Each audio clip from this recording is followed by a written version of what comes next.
Thank you. Buenos días, San Lesor Mamay.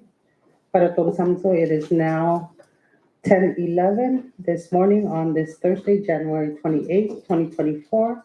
And I want to welcome everybody present this morning into the beautiful library here in Tinian, municipality of Tinian and Equiguan, to conduct our EAGI hearing. And before we begin, I just wanted to let you know why we are here today. And this is an EAGI confirmation hearing for nominee Mr. Jose P. Cruz, nominated by Governor Palacios to serve as a commissioner on the Civil Service Commission. Also, we will be hearing today from Mr. Gregorio Q. Castro, nominated to serve as a board member on the Board of Professional Licensing. Both these gentlemen will be representing the 2nd Senatorial District, should they be confirmed. And lastly, this afternoon after lunch, we will be hearing from the Associate Judge nominee for the CNMI Superior Court, Deputy Attorney General Lilian Ada Tenorio. And I just wanted to advise everyone that we are live on Facebook and YouTube. And if for any reason we need to take a break, Facebook will continue to stream live without the audio. I now call on Mr. Devin Macaranas to call the roll of the EAGI committee. Senator Selena R. Babauta, Presente. Senator Karina L. Mago, Gaya. Senator Paul A. Magonia, Senator Donald M. Magonia. Present. Madam Chair, there 3 members are present, 1 member is absent. This is Mr. Macaranas, with the exception of the 2 you see with me this morning. Senator Paul A. Manlonia is hereby excused for today's meeting. At this time, I would like to advise everyone to please turn off all your electronic devices. The committee appreciates your cooperation while we are in session. I would now also like to recognize the Legislative Bureau staff that are assisting the committee this morning. We have first our legal counsel, Mr. Joe Bermudez, to my left, and Mr. Devin Macaranas, the legislative assistant assigned to this committee. We also have our IT manager, homegrown and homeborn here in Tinian, Mr. Jonathan Diaz. And to keep order and decorum at all times during the session, we have our Sergeant at Arms, Mr. Ben Terlahi. Thank you, gentlemen. At this time, I would like to get a motion to adopt today's agenda. Second. Oh, sorry. I move to adopt today's agenda. Second. Thank you, sir, for that. As chair, I cannot make motions here in the, as I sit here as your chair. Thank you. A motion has been made and has been adopted. All those in favor, please say aye. All those opposed, please say nay. The ayes have it. Today's agenda is duly adopted. Why are we here today? This is the legislature exercising its authority under the Constitution and laws of the Commonwealth to examine executive appointments and nominees to boards and commissions, as well as the judiciary. And that is why we are here today. At this time, I would like to open up the floor. No, I'm sorry. I would like to call the Special Assistant for Administration, Mr. Oscar Babauta, and Mr. Jose P. Cruz. And Mr. Babauta's role here is to formally introduce the nominee to the Civil Service Commission, to the committee. And Mr. Babauta, you may proceed when you are ready. Good morning, Madam Chair, and your distinguished esteemed members of your EAGI committee, and of course the staff of our Senate Legislative Bureau. Good morning to everyone, and especially to the people of Tinian who have taken time to be in this, participate in this public hearing, the democratic process of hearing our people's temperament with respect to our nominees. Once again, good morning and happy day to all of you, and most in particular, more especially the people of Tinian, residents of 2nd Senatorial Districts. I welcome all of you for this morning's public hearing. Joining me this morning and the nominees. Madam Chair, for the record, my name is Oscar Nabalta, the Special Assistant for Administration of Governor Arnold I. Palacios and Lieutenant Governor David A. Mapateng. My apology for not submitting this morning a written prepared statement as I was embarking out of the office yesterday evening away from the governor. We were late coming out, so I just rushed to my car, and only early this morning when I woke up that I forgot my prepared statement and all sitting on my desk. However, Madam Chair, I wish to submit that at a later time for the record of the Senate and especially your committee. That may be the case. It is my profound gratitude and honor to be here to introduce our administration nominees, Mr. Say Cruz, formerly called as Joe, who has been nominated by the administration for the position of a member of the Civil Service Commission, an important body created by the Constitution of the Commonwealth and other permanent ceremonial laws. We are honored to have Mr. Cruz here with us as he accepted the challenge as requested and asked of him by both the governor and lieutenant governor. That being said, Madam Chair, Mr. Cruz's credentials, as you have probably have it by now, he has served in many capacities, primarily with the local government over the last 20 or so more years. Not only that, he has a keen knowledge of the community of Tinian, and recently as a managerial position that is holding now with the Star Marianas commuter airlines. That is a testimony of his endeavor in his wavering and anxious element of his personality of wanting to continue to serve the people in many ways. As we all know, Civil Service Commission currently faces a lot of internal issues with respect to government employees.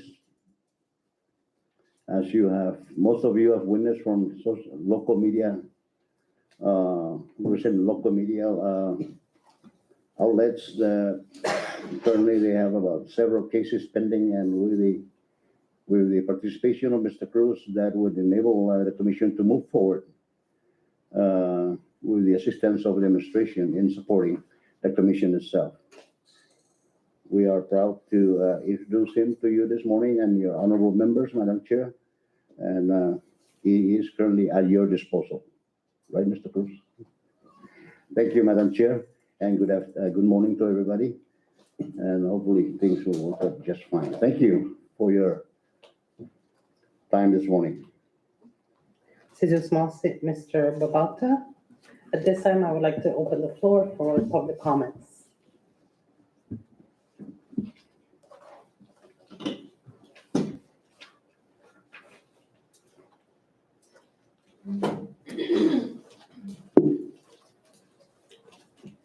And please state your name if you would like to make public comments. Please state your name for the record and the entity you represent. And additionally, you have 5 minutes pursuant to our rules. If you need additional time, we may, at our discretion, allow it. Thank you.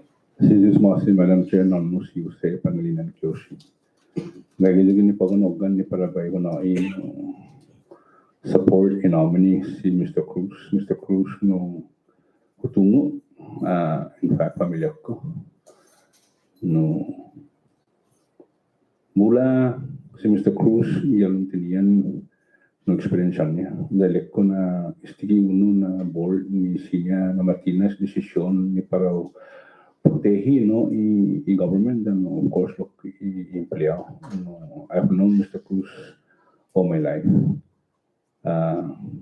The official na no August body ni para nakaitansa ni para manaitansa ni para serve community niyan kumugita bago apuntan at Kandi as Arno no Palacios then as Dave Mapateng. Otulok kay Madam Chair no sinabentiado folder jo lo dawa na be Americano Q2 versus Constone, dalo que na be Maya loki no support i next na nominee si Mr. Greg no Castro. Utuma loki si Greg personally, uno loki na veterano galo mi comunidad. Alman na serve no cinema in ane mulitan, alman loki serve si UC. He did an outstanding job di ane gizag no mamanene is UC. Sani presente loki na director pago ke si UC dan. Antes lo que debe manejar, fue lo que no vino y si Mrs. Lilian no tiene lo que no y doña Joko support no la bonitos y para tali pamalaan na actually na oportunidad y na puesto y West da Benoy told request na nominee good luck da lekko na man qualify sa elected governor na tipo na punta autónomo como te man qualify. Buenas then good morning. Cesar Smossett, Mr. Kyoshi. The floor is still open for public comments.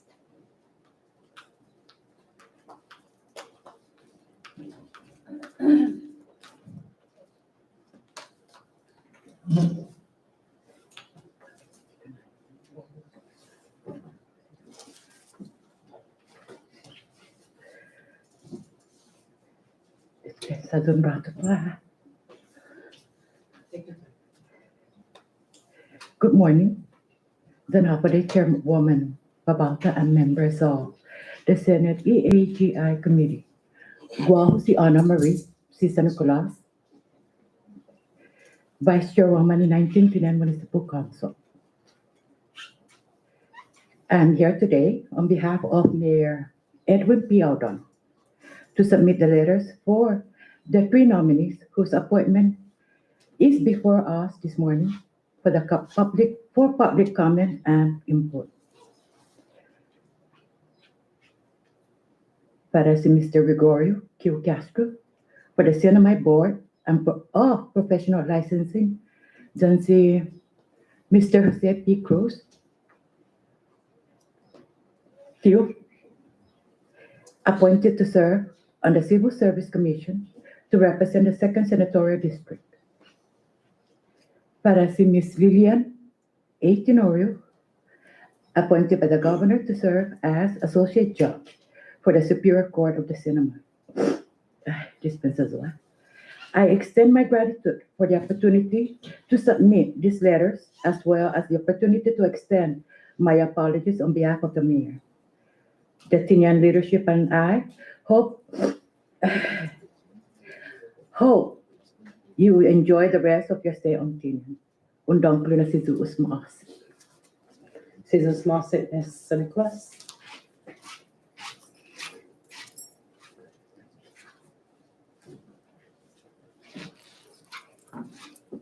Cesar Smossett, yung gasta tempo mo from attending na GI hearings o from representa alcalde ni municipalidad Tinianda na Liban. Cesar Smossett. Sinasabi ba dispensa on behalf of the Mayor, pago on behalf of Guaho. Si ang kujo, agasutungo siyang kujo. Then si Mr. Castro. Todi dos utunga na maapunta ni Governor, utunga na manasinya tumogi isetso. Pago, si Miss Lilian Tenorio, dispensa magay to gofto mo'y palawat, lo yasago hatunga. Uhongge na si Mrs. Tenorio, hana sinya tumogi isetso. At mamaset di publiko, besides Saipan, Tinian Luta. Da pwede mohan este na grupo umana i-chansa. Do, na i-chansa ilos pormos, do maset bima itanota. Este si Zeus Moss. Cesar Smossett, Columbia. The floor is still open for public comments.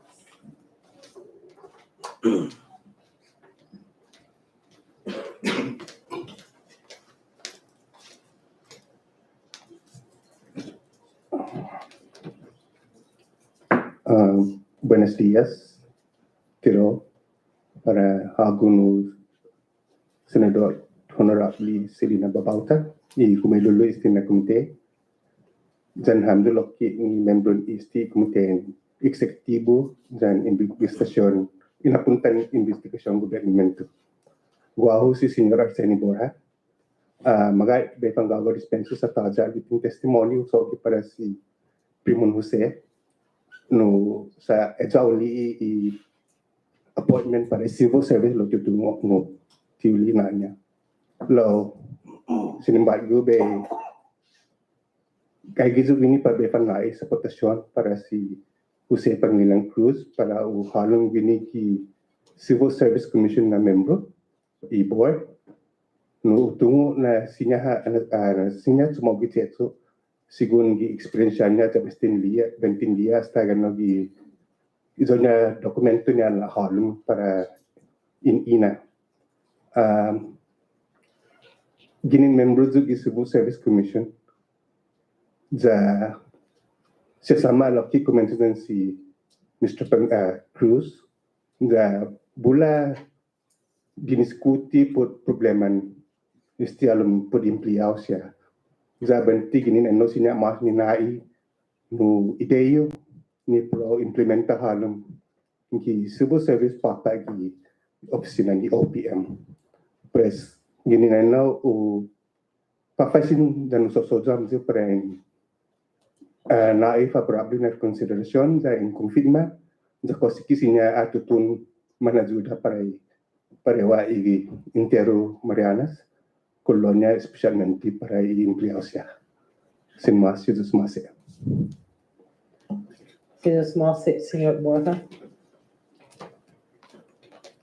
The floor is still open.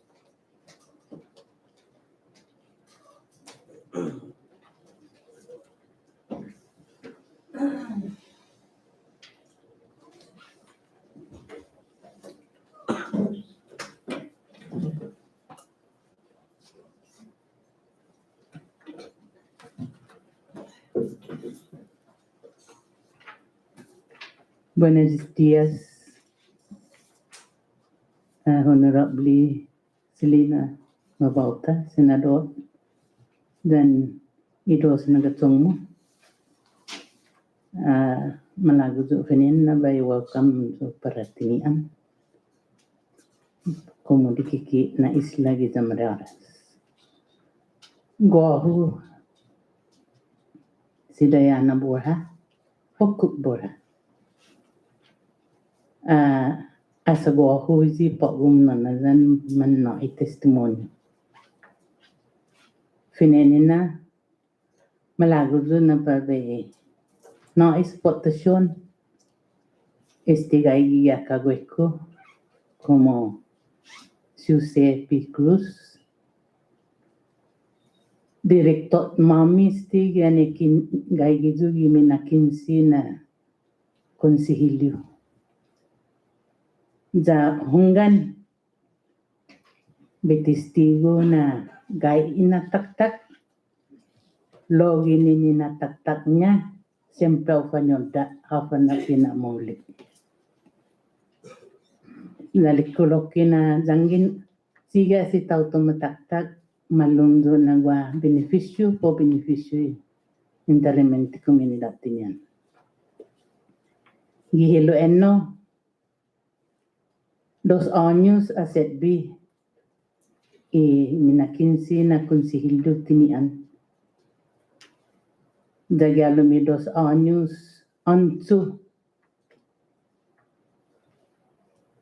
zanno agradecido finatutunya ni por adelanta ihalong komunidad tinian hutungo istinatauto zaileko lokwe na zangina tsuli na inataktak da paro na makonfirma gi Civil Service Board lekko na gwahan masyati bula pati onso na dilonto lo gwaha ano adilonto gibandan isti taimano gipipusi empleado i gobernamento por taimano zang ginumalum galong opisina para na puesto azzurri. Zangien po siya kaso na tiafatina sisti pues 20 ba mali italo next na confirmation.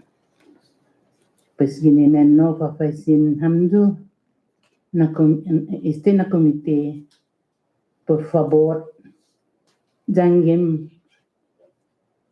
para tanamauling mo na a reglamentun empleaong gobernamento ne pues necesita lo que ta aligo sa ta confirma edzo na prohimo isinya hapinitizi todos banda e empleado dani departamento o el gobernamento sin más y confianza mizo ya sucede Pangilinan Cruz o Fafasin Japan maasi din confirma si Diyos maasi.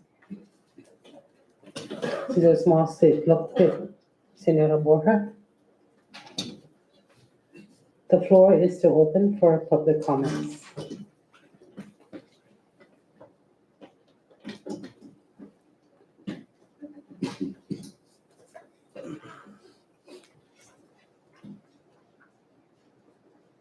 If there are no further public comments, we will close that portion for this nominee and reopen the public comments portion when the next nominee comes up.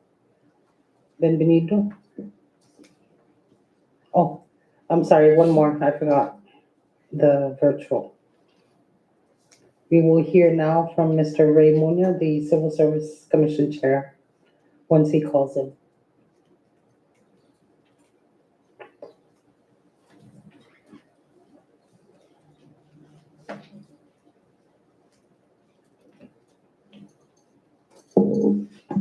Good morning, Chairman Munya. You are live on my phone and through a microphone. And I've already introduced and informed the members and the public here that you will be testifying via telephonic means. You may proceed, Chairman. Good morning, everybody. I can't see you, but I'm speaking through the phone. First time speaking through this means. So my name is Ray Munya, the chairperson of the Civil Service Commission. I am here to support the nominees presented to you today of Mr. Gregorio Castro, Deputy Attorney General Lilian A. Tenero to serve as the Associate Judge of the Superior Court, and also to Mr. Jose Cruz, nominated by the Governor to serve as a Commissioner for the Civil Service Commission representing the beautiful island of Tinian.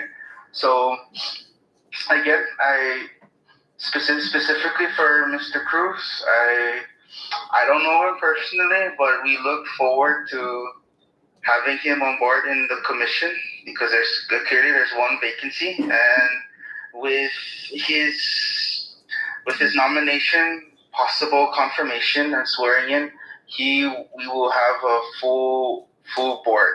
So Mr. Cruz, we look forward to your expertise. You bring with you, I'm sure, a lot of expertise, knowledge as a government worker. And also, we look forward to your insights on how you could best serve the Civil Service Commission, basically the employees, the civil service employees of the government employees of the CNMI. So again, I support all three nominees from the governor, and I welcome Mr. Cruz on board the Civil Service Commission. I yield for now, Madam Chair. Thank you for this opportunity to speak on behalf of the Civil Service Commission. Thank you, Mr. Chairman.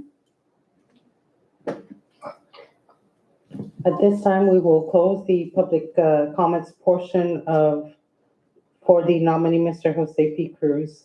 And we will move along on the next item of the agenda, which is new business. At this time, I will now open the floor for Mr. Cruz if he has any opening remarks. Oh. May I call on Mr. Macaronis to administer the oath?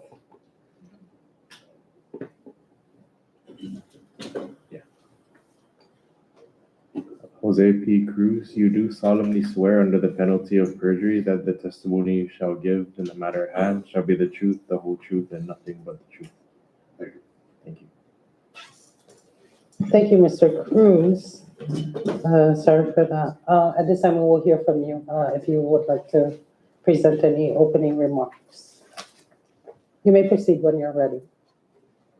Buenos dias, Madam Chair, then the member listed na committee, EGI, then Special Assistant to the Administration, the Executive Branch, then the audience, then the pamilya ko, then the manatungo, then the sagwaw ni kaigiginig si Lorna, ni Ma'am Presidente Winnie na kung sa kagunogan. Kapatid Chairwoman Bobauta and members of the AGI, I am Jose Pangilinan Cruz, also known to many, Gurak, Athenian resident, Athenian president of Athenian and Nagigman. And first, I would like to express my sincere appreciation to our CNMI Governor, the Honorable Arno I. Palacios, and Lieutenant Governor Honorable David M. Apatay, for their confidence in me, giving me the opportunity to be appointed to serve the vacant position of the CNMI Civil Service Commission, to serve in a 6-year term representing the 2nd Senatorial District, Tinian. I am truly honored and humbled to have accepted the nomination with the advice and the consent of this body, the Senate AGI, for considering my confirmation to represent the CNMI in the best interest for the community by ensuring compliance with its basic policy in relation to personnel management and that the integrity of the system is preserved. I do understand that it is the duty and responsibility of the CNMI Civil Service Commission to oversee the operation of the Office of the Personnel Management and to prepare a comprehensive personnel management plan and propose personnel policies to the Commonwealth Government, the Office of the Governor, and the Legislature. Upon confirmation, I hope to look into how my comprehensive experience and knowledge will fit to contribute for the improvement of our government service to the community. And one example is to seek and locate funding to the OPM, the Office of the Personnel Management, for training to continue to be provided to our government employees for improvement rather, and diligent service to the community. And I express my gratitude for the opportunity today to stand before you and express my testimonial. I look forward to you, the members of the committee, and the Senate as a whole for the completion of the confirmation process. With that, Susmasi, hello mo, and thank you. And para to si Ma'am Presidente Winnie Nogan. Sincerely, Jose P. Cruz. Madam Chair, ang ingwaha clarification pa sino question, bayo tsagi ni national, kung may OP, sa amin na manera. Susmasi. Senor Cruz. At this time, we will begin the question and answer portion. And I will recognize first Senator Donald Minglonia, Chairman of the Fiscal Affairs Committee in the Senate. Recognize Senator Donald. Thank you, Chair, and good morning, Mr. Cruz, and again, congratulations on your nomination to serve on the Civil Service Commission. I guess before we start, it looks like your packet is incomplete as you are still missing the drug test. Is that something that has already been addressed? I do. I have completed that requirement yesterday, and I do have my copy, and I'm not sure about the governor, but if you want to take a look on it. Yeah, that's something that we can submit to the committee to complete your package. Which kind of leads me to my first question. Can I get your opinion on the drug policy within the CNMI government? And do you think that marijuana should be excluded from the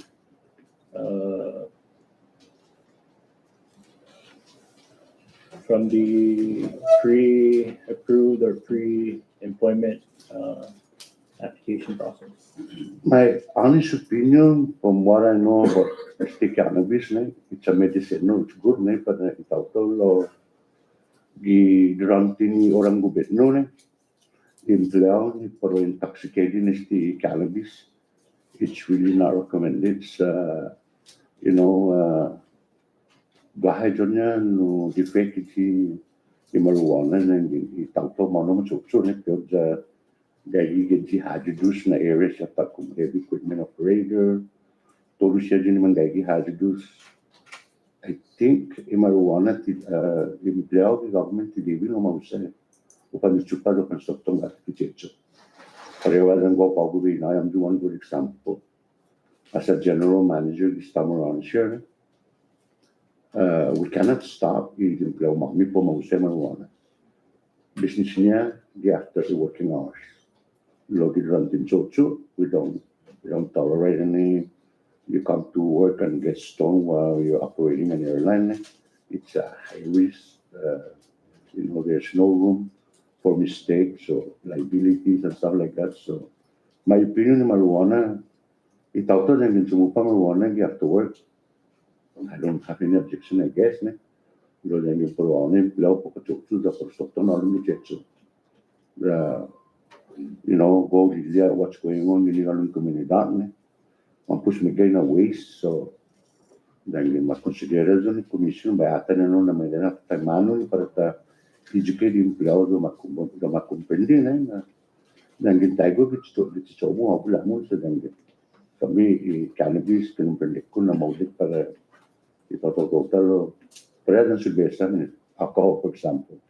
Then in those side, the more limit na lata, give me na size of this, I think different on it.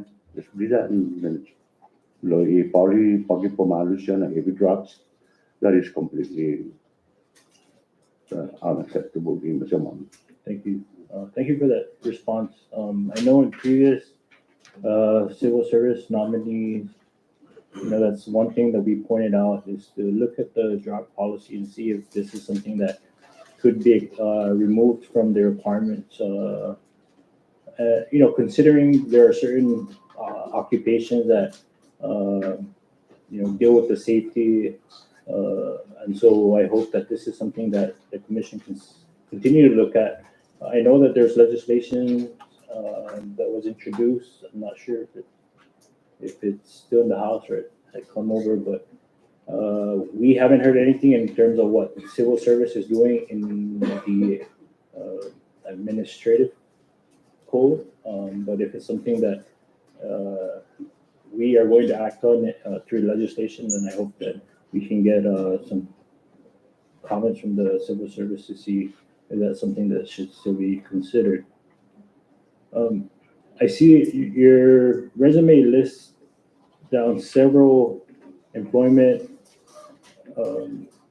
opportunities you've had over the years, both in the private and government sector. So I wanted to see if you had any ideas or recommendations that you would like to implement within the Civil Service Commission based on where you're currently at now as a private sector employee and what you can bring to the public sector. Well, the experience shopku, the manager, I manage various government department and private. I think Steve para educate empleado necessário na continua training, training timekeepers, receptionists, and todo siya como tagisa pogi anything that relates to safety. It's very important na constant training sa kita probability training para on an annual basis, right? Thanks to at the end of the day, thank you to the government is in a control empleado sa empleado na tinawag attention in government is kada empleado tem que report para sistema quad. We don't want that to happen to prevent. So I'm looking into those things, and training more will help educate and understanding of the government employees. I will look into that. Thank you for bringing that up. This is again something I've mentioned in past hearings. As a former educator, teachers, in order to reach a certain level of certification or even pay increase, they have to undergo various trainings and certifications just to meet the next level of within their salary range. And so something that I propose is that, we offer these professional development for government employees, especially in the administrative side, more of a way for them to develop their skills as opposed to wait for the next WGI. And so I hope that that's something that could be looked at and just, change the environment and just providing better customer service for people. I mean, even someone who lives on Rhoda or Tinian, just having to constantly contact departments in Saipan is very difficult, and we're not given that level of professionalism through telephone, which is very difficult for us to try to follow up on certain things or push things through. Whereas people on site, they can simply walk into a department and address some of these concerns. What are your opinions on the pay scale of our current employees? I'm not too sure, but there are some that I'm aware of, I guess. But the pay scale, we also need to look into it, such as the Mary. I know that they are, especially in the civil service, we need to look into that, the annual increments, all these things. But like I said, the evaluation of the employee in order to qualify with, the raise, and also in the absence of funding, Senator, that's another issue. So these are the things that I would like to, that if I'm confirmed, I would like to work with the members of the legislature and see how we can, support the OPM in order for us to see that the government employees are in a proper level position, and those who deserve, that are qualified to be increased. And so I need to work closely with the legislature, members of the legislature, and of course the government. Thank you. And if confirmed, I hope that the commissioners can start looking at the cost of doing such pay scale study and present it and see if that's something that we can afford in the following fiscal year. Because as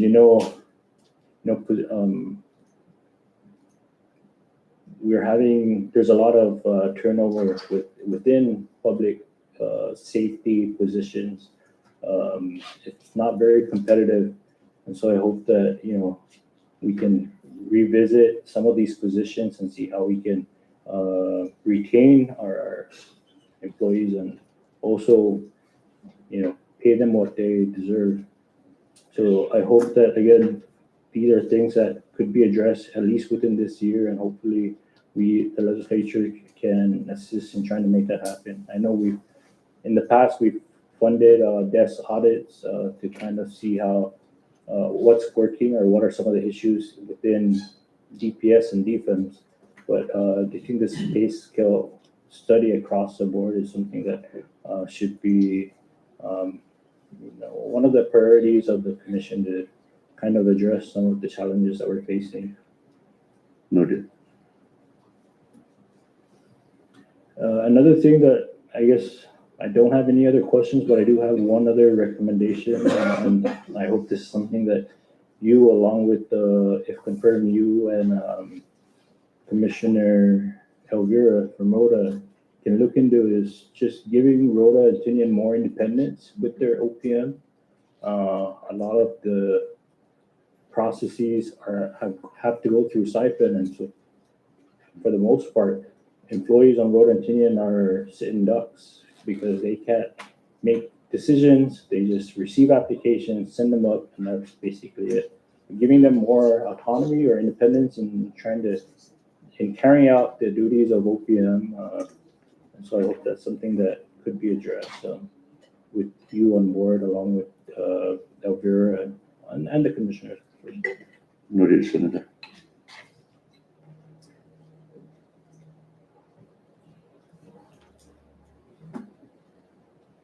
That's all I have for now. Thank you for your responses, Mr. Cruz.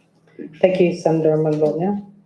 I would like to further ask the nominee some clarifying questions. Senator Mangonia brought up the pre-employment drug testing. There's currently a legislation has been passed by the House. It's House Bill 2350. It is currently in the Senate to remove the requirement to test potential employees of the government from the pre-employment drug testing.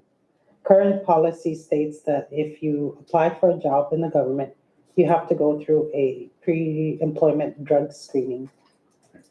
There's current legislation to remove that. I'd like to hear more on your thoughts on that. Ko son este na legislation. Zangin sa kos ma-confirm ho para i Civil Service Commission. Sa sempre i Civil Service Commission pumalok po state i Office of Personnel Management. True. Zao na may humupago ko son para hago pa. Zangin ma-confirm como Commissioner para i Civil Service hafa inatan mo neste na legislation. Thank you. No question, Senator. No, waha minolek nga, no? Waha lokiti minolek nga, ne? Tak kumulta mana jumisiona earlier, ne, na jangin law enforcement na prosecution, ne? Performance or something that the hazard, I think, waha minolek nga, na they will not require no pass the clearance marijuana, ne? Unless bunti sinabi alo. Current policy states all employees who are applying for a job have to go through a pre-employment drug testing. So in your opinion, based on what you're saying now, you're only advocating for those positions that are not law enforcement sensitive or hazardous employment categories, such as heavy equipment operators or bus drivers. Would you support then an amendment probably that removes it from, let's say, a secretary position? I-basic para sinabi atan na yung senator, I can say po ako na basic and the requirement across the board. Di sinama sa kusangan na yung, like I said, dangin ma-exam no, dangin mabisuportan no po ma-exam, i-basic na requirement na dangin positive is tina-applicant, man-apply para maintenance, stuff like that, ne? The positive. Sinabi ti kinonsidera ni Civil Service, lo bisita lo kimatan. It's a zero tolerance policy right now. Yeah. So, naging zero tolerance, like I said, riyatan na tamano sa seriously, sina tibi alo na ba suporta ba ba kontra, but I would like to look into it. Sure. Yeah. Go option legislation, Senate Bill 2322, the family sick leave. Guaha no legislation ma-introduci para ho extendiste fuera ki familia ha, para ma-extendi gato ki tagino amigo pat amiga para naholong gadi sick leave pa kos kisinya no lumiv i empleado o assisti hodzi malongo. There's a current legislation that, well, the current statute says only family members can avail of sick leave. But there's legislation to amend that law to include friends or a companion. So while it is considered a domestic relationship, there's nothing in the law that states that that is, unless it's federal law, there's nothing in the local statutes that says that is a spouse per se, because spouse is defined by statute.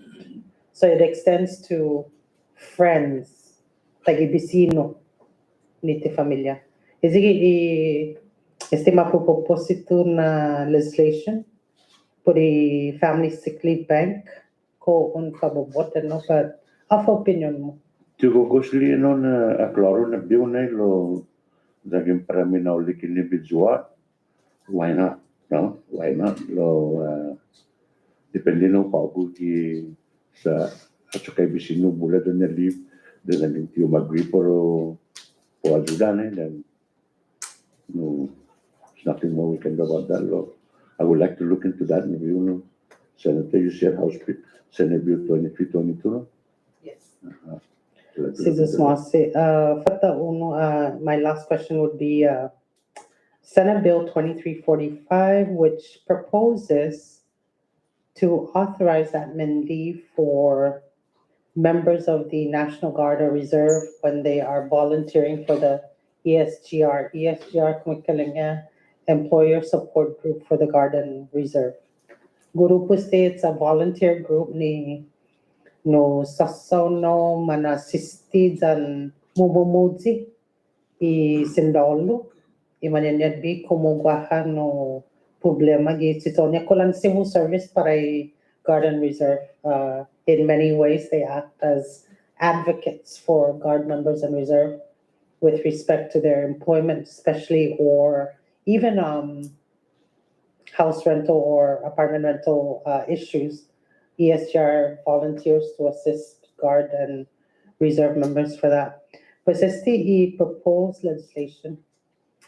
Bula esta leave gi statute gi lablokta. Sabi unrata.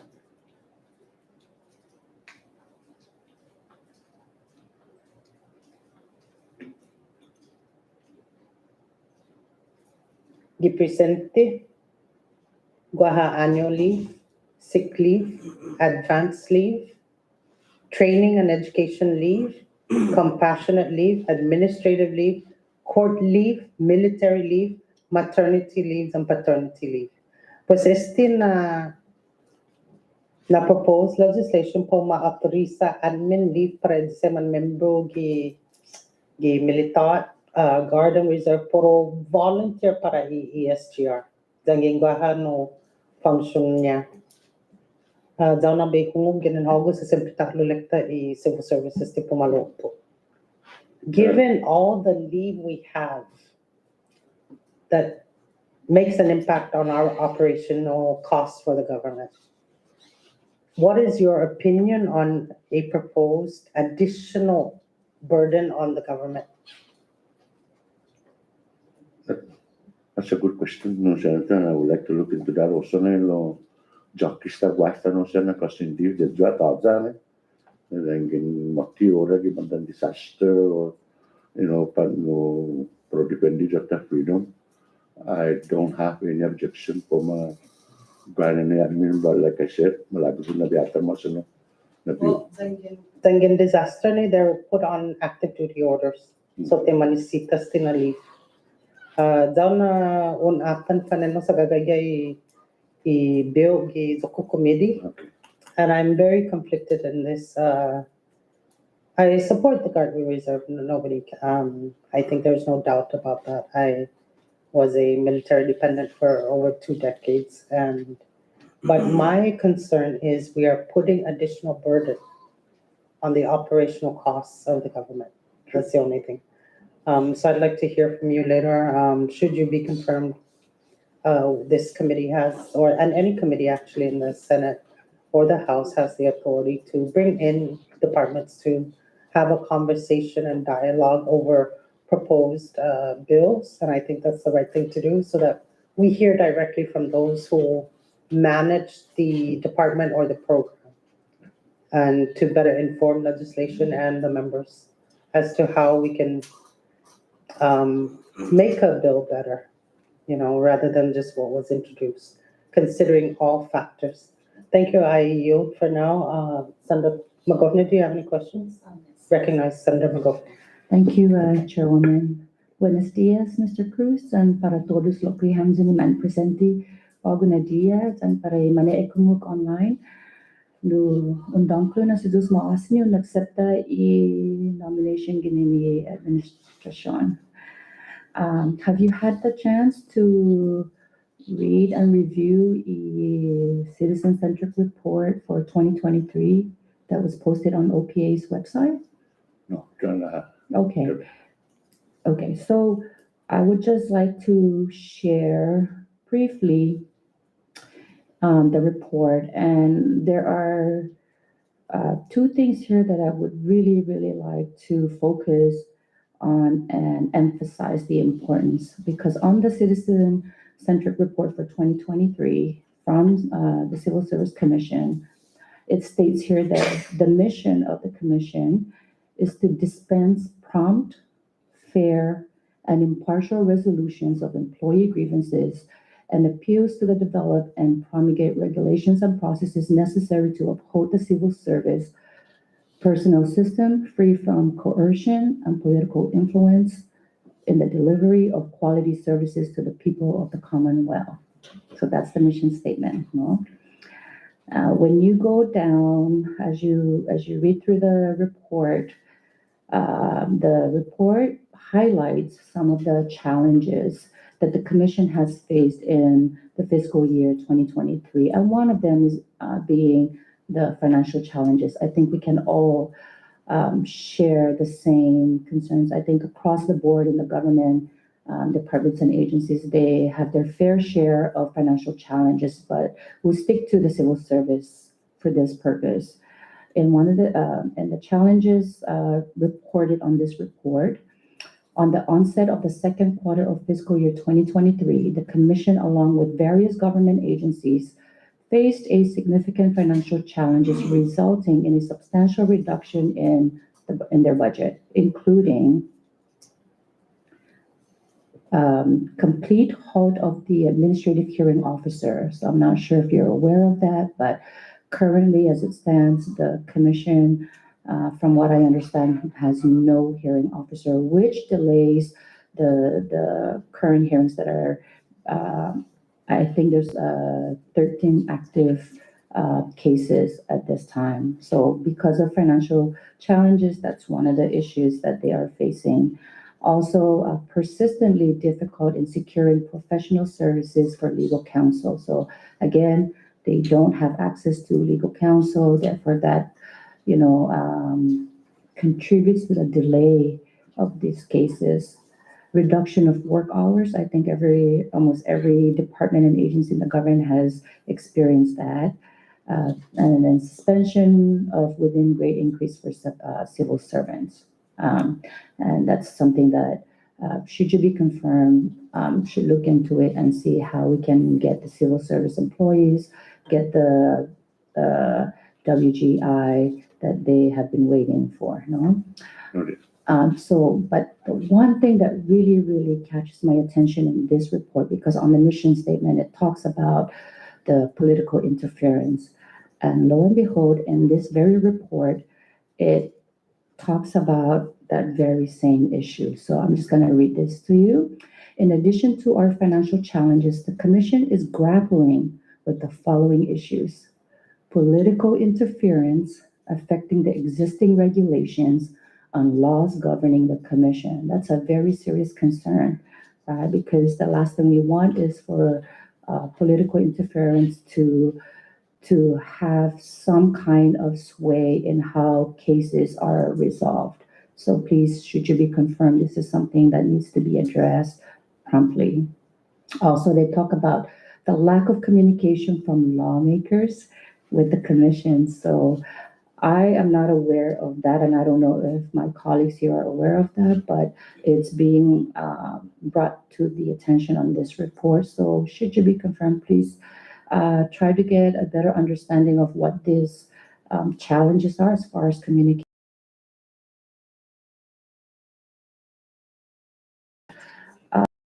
But not least, it says the decrease of confidence among citizens in the civil service system. So this tells me that the sentiment out there is that there is no confidence in between the civil service and the civil service employees, right?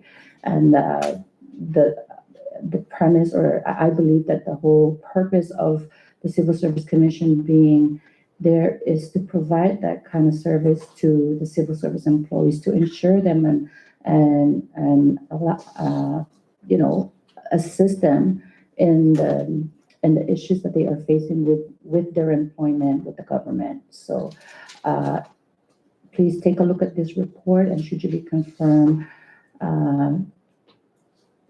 please try and address these concerns. In your opening statement, you talked about, towards the end when you were closing up, you said that upon confirmation with your comprehensive experience and knowledge, you hope to,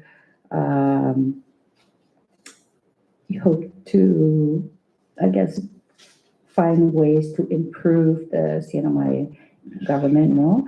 And so I would like to hear from you, if you're confirmed, should you be confirmed, what are your short-term and long-term goals to improve the services that is provided by the commission to the community? Thank you. In a short-term basis, Senator, how we call this, the presence or attendance of our government employees. Now, for example, we're in a situation of austerity, plus I heard that every Friday also early release the government. So in a short term, gusto na kada empleo to understand their duties and responsibility. Not only because you were provided the job, the individual needs to understand na posisyon tulisin ng government, posisyon publiko. In order for us para tanawa mauling na sibisyon, anisita yung manyanti di kada department o kumprendi lo que jo panatik empleo isibu service lo que gumanda o support ni department ini empleo na ginumalong debutungo siya o kung maputero ki government siya responsible for take care. No, sa everyday we need it, na basic. We need it in a short term. The timekeeper looking necessary for upgrade. So makomprendi mas happy niya responsibility. The timekeeper drop also kada closing pay period procedures sumayin to siya. No, it's a daily basics siya. So now in the long term, puwaatan na lang yung estatuto de empleo, ma-educate sa kada ano makomprendi ako responsibilidad niya, dito niya. I think pretty much the public service taktik isibisu todo parewa no batang permitting todo siya sa empleo todo tempo gagi kitchen. Gagi niya post duty the counter, for example. Lo happens na tagi counter na post somewhere where about tungo morning gagi. So public service is not there. Restriction malabizo para babi atan. The Kosaki personal office visa or discriminate using siya, the work with the government department heads. So yes, Manada is a quick experience as a vice chairman and chairman administration. When I was a former game commissioner, on pushing the mommy and staff, they are very professional to do training. Hasta para manupin telephone. Para sa todo na siya, mauli ni customer mawala Bes, ipalo siya ng tumulto sa e-commerce, train ito itong siya. Na karoon na dizayta gini, si Chotas. Lo, manggagid gini sa publiko. Sa debit tapan ready na naging mauli ni publiko, na basi na bisita, ikaw na mauli, sige manaras, como tu mapa pansogin sino nakamdaman din ng job. Plus it's a good experience. I'm overseeing 127 employees overall the company. We have, every department, we have managers. So I work closely with the managers to making sure na kada empleado, they know what to do. And then sa tuloy sila, no, malagi we bring up still, no, na question na. Tuloy sila manggay disisidad gamit. Gaji ng individual sito, ano pa bangko, o ano pa hospital, o ano pero pick up sa buwan, pag mag-drop di eskwela, tulungan siya. Lo necesaryo na ukwaha komunidad na, jawali mikin mo siya. Sa publiko isa nidyo, naman mandili. So, ganyan makumpirma dyo, malagro, behatan isti, hayi tibabi pandeon, pababi panyaulat, pababi pamadaayin, para ta-check a person who work closely with the department head, kung anisita department head, man training talo na, dyan makumpirma responsibilidad niya, papag-employ. Sa 20, mapulbula siya, mansangan, what's going on right now, sa mansangan, sina man positive rumors tausan kita check apa sina patarikla. So I'm looking into that. I want the government service to be better. You know, wapang na tempo na manabong with government. Hello, how did this come? You know, those are the things that we need to improve that. You know, sa ganyan gumata na managa, hawa pa dito sa ano ko. Hello, agulamon nelo. When it comes to the government, that's also important. Say customer service, pero ni kompanya pa ako na empleo mami panagwin na manok to telephone, identify ka hadyo sa chota na katasikbin. So yes, malagos na mabiyajuta yung personal office, Department of the Department. Sa pisina man po kita blame empleo, sa empleo siya bialog na whatever's going on out there, sinataw sa empleo sa example. Lo empleo ba na yung so I think the personnel needs to work closely with the department in order for us to help improve the customer service, community services. I hope na in answer no, there's a lot of work that yung makumpirma dyan. Bulan na review what is ongoing, that I will work closely with the other members. Thank you. Mr. Cruz needs a more response, and I look forward to your confirmation, and with the action items that you are looking to look into and implement. No, again, going back to the central report, it talks about budgetary constraints which affects a lot of the issues that they are facing right now. You talked about, in your closing statement, you talked about looking for ways to find money, right, to address some of these issues. Can you just share with us some of ideas that you are exploring to find those funds? Thank you, Senator.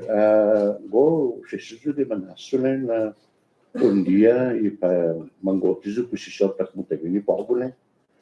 Masya Civil Service Commissioner zona public account commissioner. I think it's a cool idea na that's a responsibility para bisita, for example, Department of Public Works. For example, I want to know, I want to understand what's going on. Apa sina bayar dudan zona. In order for me, until we find out who the legislature siya, and si tabay tumuhin niya na department. Apa na yung problema? Kasi ganyan sinalok kibay usano na posisyon, dapat pandak ko the legislature, the governor na kusina, find solution sa nito ka tamano mo literanuta, because ang gitagi funding is not available and it's so hard. So those are the things that I would like to do. Na lang yung makonsidera dyan ni Senate, the COM Commissioner of the Civil Service Commission, at the last thing ba na bating po ko by bisita sa department. Kapag sinabajudan dyan, pumajudan, individual, para ta-ajuda kita na maulit si Bishop na department. The basta is to say, bula rumors that there's no solution. So that you know, na oportunidad, I think I can find something to do better. Thank you. So just want to that Luni is a more response. That's all I have, Joe. Thank you. Before I close, just a couple more questions. I'm sorry. We have a very hard time retaining good employees. Tenured employees. Hindi siya man matutusta no anman the matumitsets. Partly because there's lack of incentive. There's many factors that contribute to that. One is they're not as motivated because there's a lack of incentive, political influences, and we keep mentioning this political influence because it was so prevalent over the last 5 years. Kanta, especially the interrupt the job. Go ahead. Kusina mamaisin sa Mauritius happen to be kasi break up mo. Short recess. Thank you. Isa na sila pinay sila.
And we are back from recess, and we still have Mr. Jose P. Cruz, the nominee commission, with us during this hearing. Before we took a break, I had the floor, and I just wanted to mention that, we lose a lot of tenured employees, good government employees, due to different factors. Lack of incentives for one, lack of motivation due to political influences that was prevalent over the last 5 years, at least, or if not more. So I wanted to ask you your plans. Do you foresee should you be confirmed to the Civil Service Commission, do you foresee incentives being provided to government employees other than a pay increase? What other incentives do you think employees should avail of?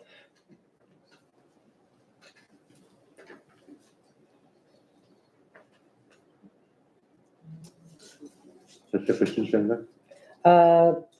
Official ni sinya ta no ino empleado ta ni man on man moli gitsunya.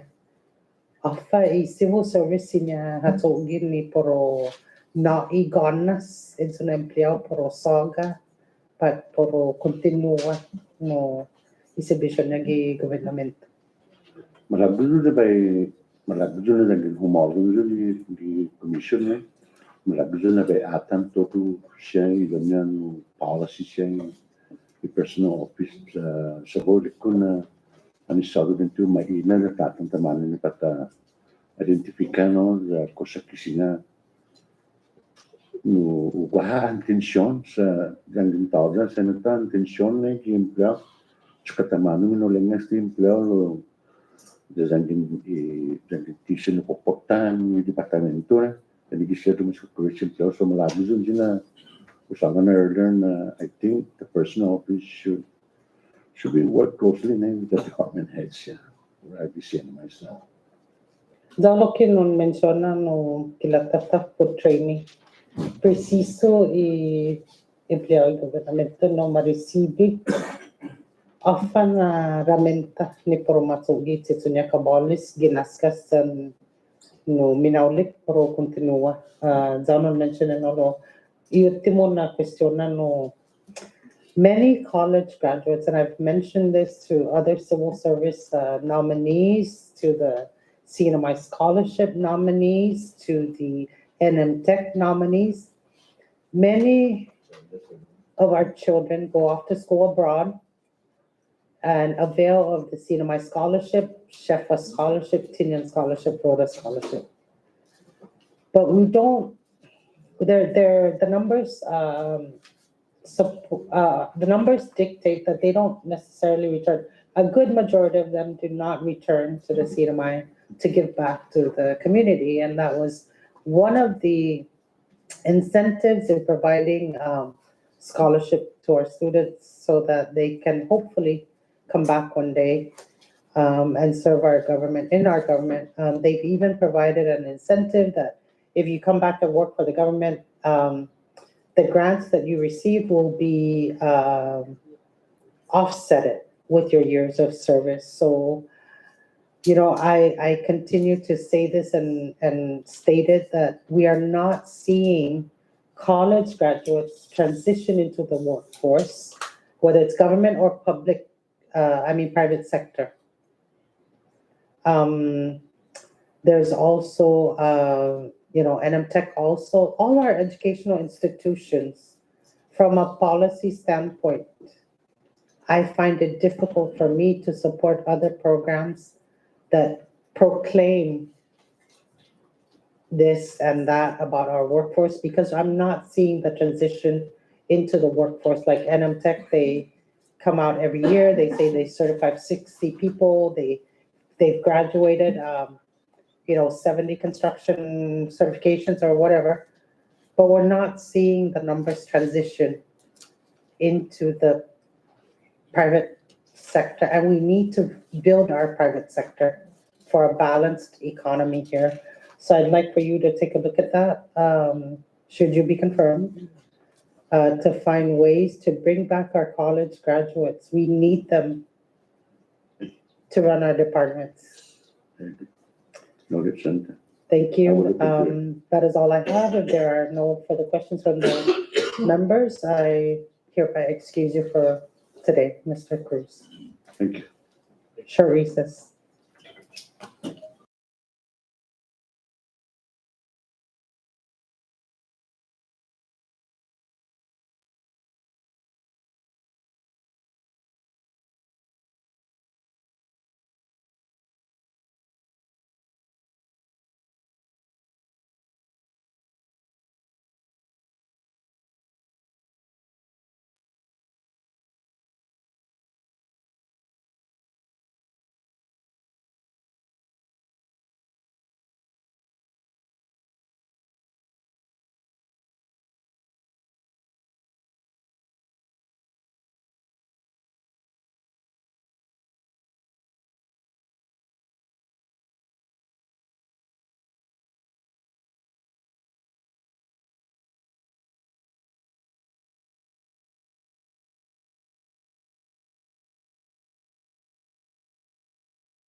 Good morning once again. It is now at this time already Mr. Jose P. Cruz, nominee for the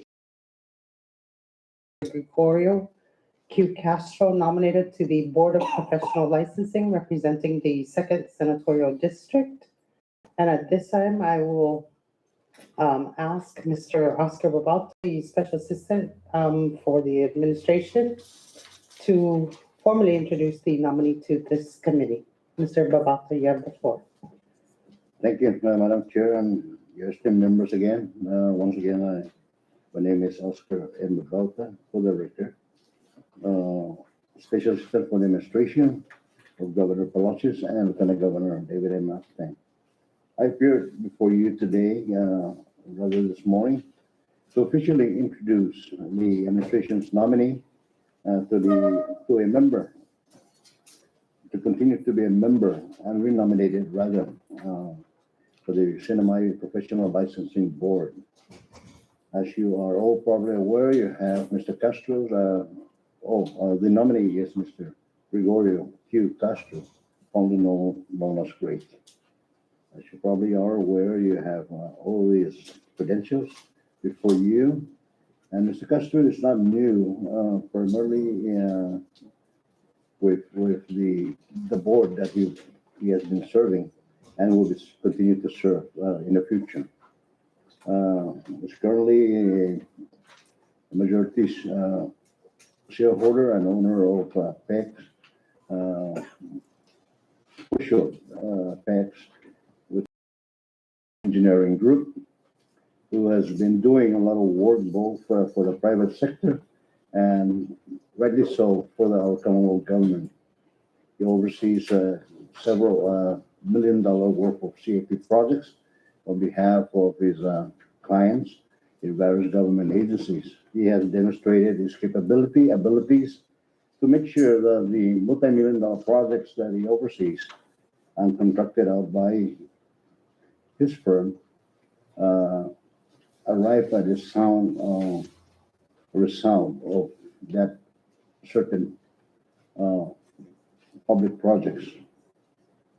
The administration is very confident that Mr. Castro will continue to earn his accolades to his professional development with various other private firms in conjunction with supporting the overall sound results of our capital improvement projects. Therefore, I'm proud to ask this August body, our EAJ Senate EAJ committee, to allow Mr. Castro to continue to serve our professional licensing board, as he is currently the chairman of the board.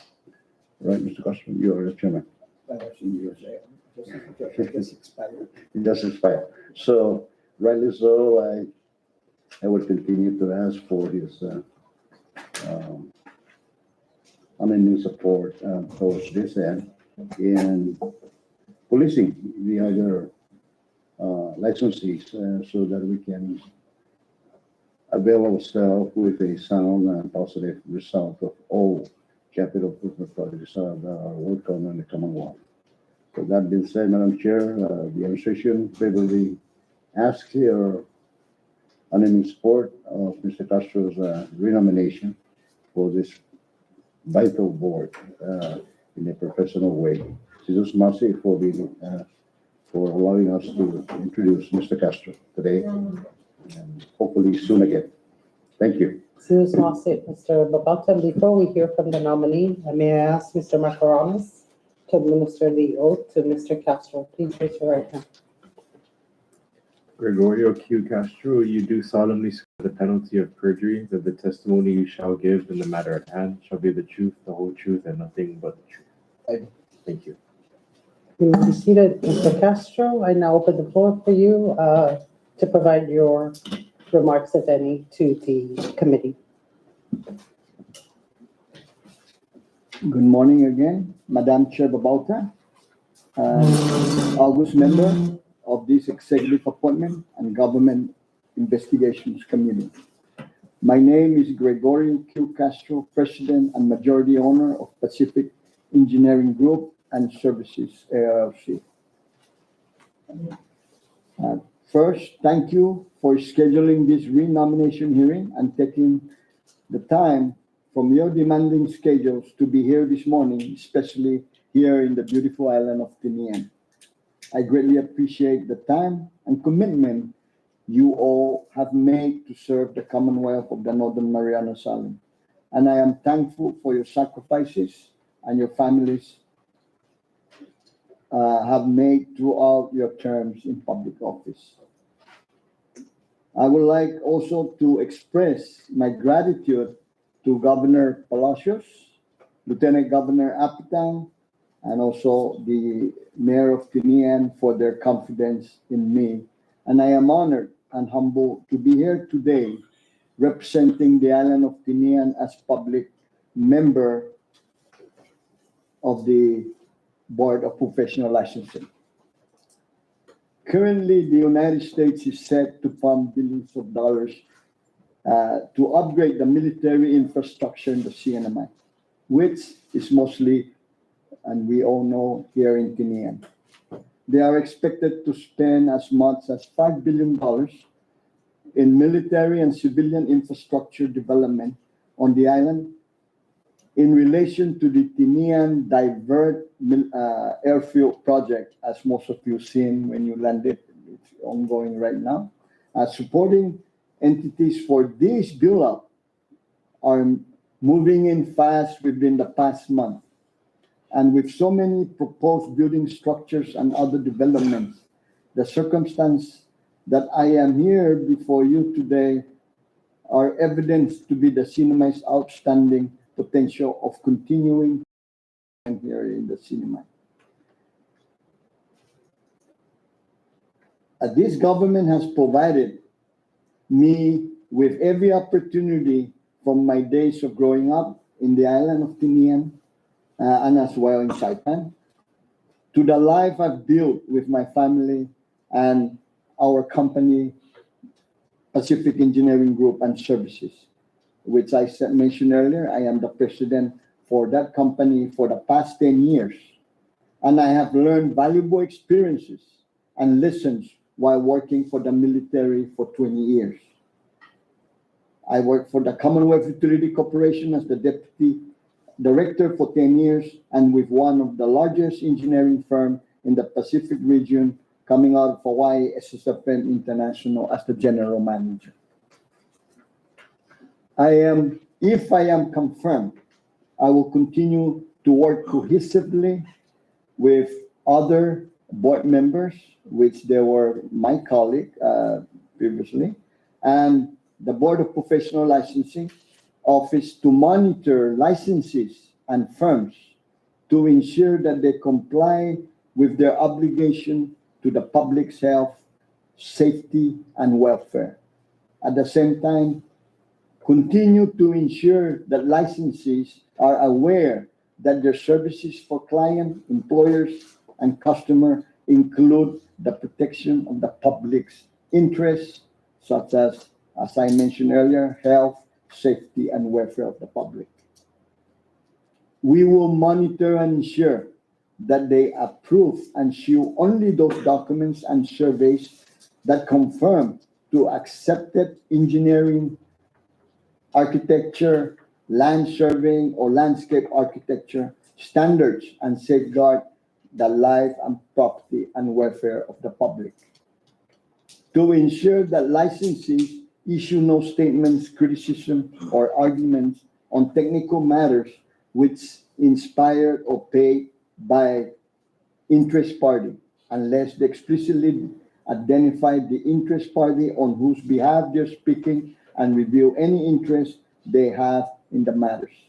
Licensee will not permit the use of their name or firm name by or nor associate in the business venture with or any person or firm who is engaging in fraudulent, dishonest business or professional practice, that they shall not affix their signature or seal to any plans or documents dealing with subject matter in which they lack competence, nor to any such plan or document not prepared by their direct control and personal supervision, which it happens in the past.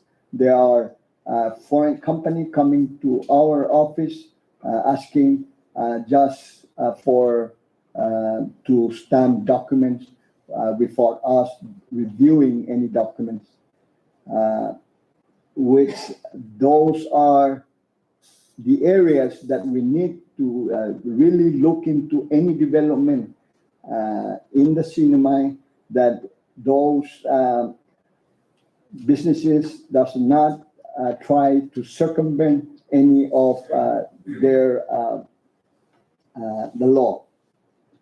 If reconfirmed, I would be honored to once again have the opportunity to serve the Sinamay government. I had served on the same board as mentioned, as board members, secretary, vice chair, and a chairman.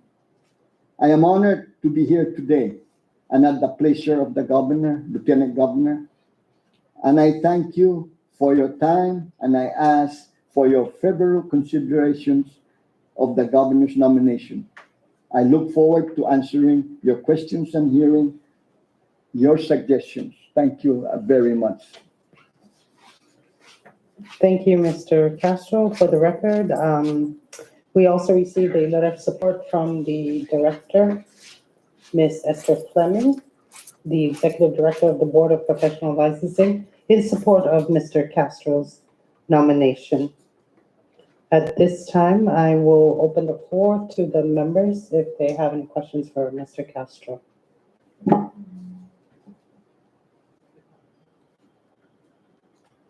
I'll open it since they're a little bit shy. Mr. Castro, you have served 3 6-year terms on the Board of Professional Licensing over 18 years, right? Or Correct. 18 years. Thank you for your service. And your term recently expired on December 14, 2023. In your 18 years serving the Board of Professional Licensing, what are the challenges you faced as a board member? Challenges with government entities in particular. Most of the challenges that we faced in the past, let me cover first the private sector. The challenges is, as I mentioned earlier, a lot of approach you to circumvent the law. And those are the challenges that we have. At times we overlook at that, and the same person that checked with us somehow fell to the crack. And those are the things that, those are the challenges. So we have to address that as it goes through. And at one point during my term, one outsiders came back with a certificate that he was certified here in the cinema. With when they came up to the Board of Professional Licensing, it so happened that I was the vice chair, and my signature is on that certificate. So when I look at it, I said, no, I've never I cannot recall that company having it. And then we have to do an investigation, and we've identified that they were trying to penetrate the system so they can practice here. And I don't want to say what country is that country, but we deal with them. And at the same time, now the government, we don't have much of a problem, but if you are a PE, you can work anywhere. But right now, the Sinamay government, not only the Sinamay, some of the United States agencies, If you work for the government, you don't have to be licensed to work for the government. One good example, CUC. They have a lot of engineers in there. And because due to the fact that they work for the government, they are not required to be licensed. Because if you work for the government, all those engineers does not need to be licensed under the Board of Professional Licensing. And that's what right now, right before I went out, we were looking into that with my colleagues up there, that if we can come up with something to push, especially to the legislature, to make it into law, that if you are working for the government and you are in that position as an engineer, you should at least be registered in the CNMI. We have comedy or reciprocity that if you're from a different state, you can come and submit an application. And we review those, and then you can be given a reciprocity to work here and get registered. So a lot of these government agencies, even federal, they have engineers and they're not registered. It means they have not taken the exam. And you have 3 exams if you're a civil engineer to take. You have to take fundamental of engineering, professional engineering, and seismic. Those requirements, they have to take for a reason. So if you're working for DPW and you are checking building code for, I believe, I'm not saying that they're not competent, those individuals there, but they're not registered. Those are the challenges of the government right now, is having a registered engineer within its entity out there. And if at least they have one to supervise all the other engineers. And that's all it takes in there. So CIP, great. Miss Liz Balahaji, she's a PE, a civil engineer, and she's helping out a lot of these government agencies. And also she's she's the vice chair of the Board of Professional Licensing. So on some agencies, federal agency, when they come here, they will just advertise a project and they will bring their own engineer from their place and not registered in the CNMI. And, we try to question that, but they're working for the federal government.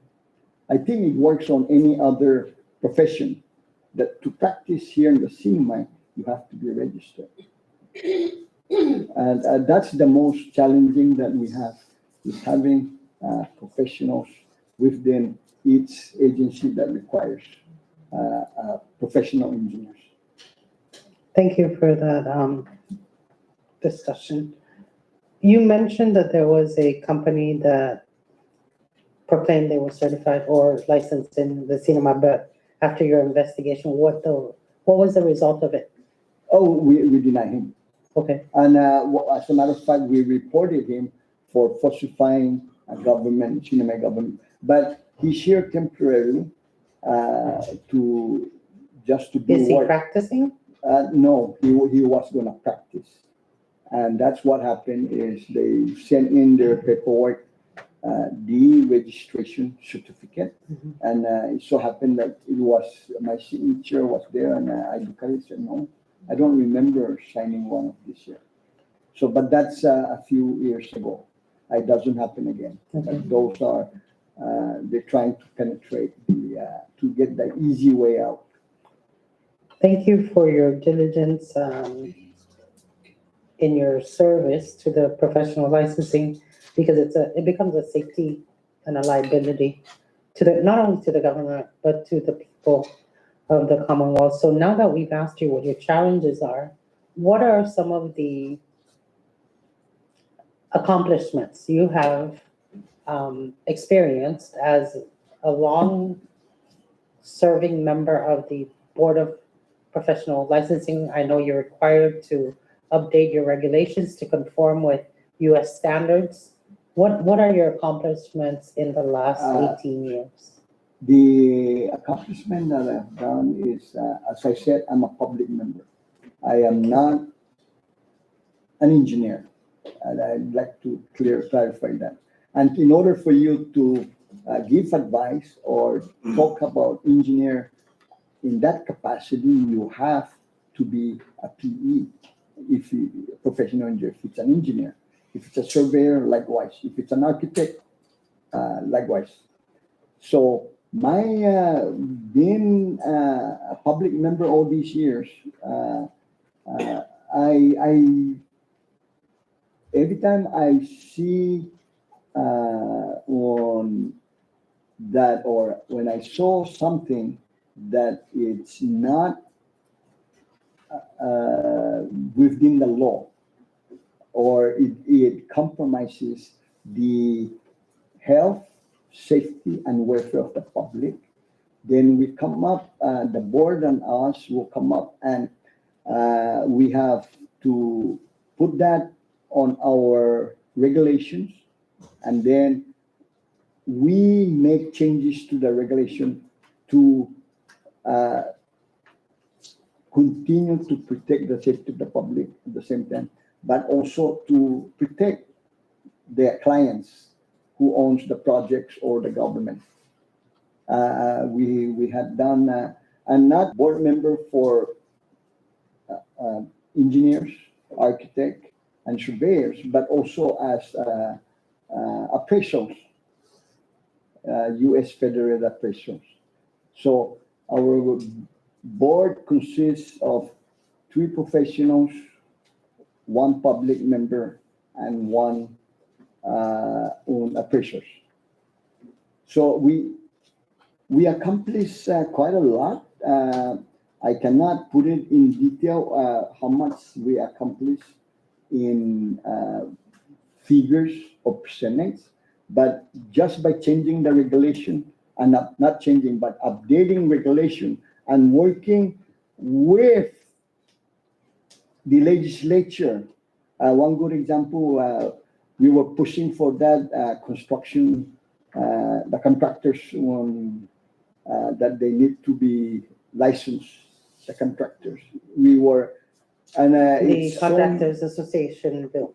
right, and it's been dragged. Every time we take it up to the legislature, they kick it back. We did that, and I think 18th legislature or 16th legislature when we took that up, and we keep trying to put in changes as we brought it in. But I believe it's not what we call friendly to some of those contractors out there by having contractors regulations. Talking about the Contractors Association bill to try and legislate it, you could have done that by regulation, and if you publish it 30 days, it becomes law through an adopted regulation that is published at least 30 days for public comment. But it's not, that's not on our side. We were just submitting input for the House to come up and have that for contractors. Legislation is formed in 3 ways: through bills we introduce, Right. through regulations, the administrative code, or through executive orders. So I suggest you look into the licensing board's authority to formulate and promulgate regulations. That's an option if you're finding it difficult. Perhaps too, it's because the lack of understanding from members of the legislature that bills are held up. It's not necessarily because we don't agree with the intention of the bill, but sometimes it's just lack of understanding of it. I don't have any further questions. I will yield to the members. I recognize Senator Donald Mendoza. Thank you, Chair. Good afternoon, Mr. Castro. Congratulations again on your nomination again to serve on the Board of Professional Licensing. And thank you for your service throughout your time there. Since Mr. Cruz is here, maybe more discussions can be made in regards to requirements of government employees that are engineers and, including the requirement to get certification, if that's something that needs to be discussed further. Like you said, you mentioned earlier that it's not a requirement for engineers to get their license if they work for the government. What reasoning is that? Is there that other states are also implementing this or not requiring for them to be licensed? As long as they're working for the government, they don't need to have a PE in there. But they can sign off on all documents They're doing it right now. within other jurisdictions? Yes, And your recommendation is that we apply that requirement? Is that my when I, understanding about your? yes, as a matter of fact, it's not only us, it's across the continent of the United States. I'm on board, I'm a council member for the National Council of Examiners for engineers and surveyors, and also National Council. I'm a member for National Council for the Architect Registration Board. And being a member of those boards, we are not the only that having that same problem.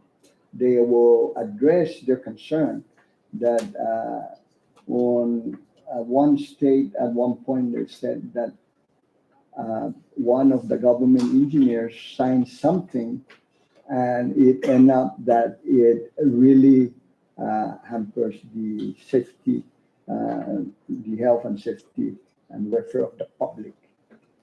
And the board or the council, the NCWS, are trying to have that put in somewhere to ensure that at least one of the engineers for any agencies that's doing design to be certifying those plans.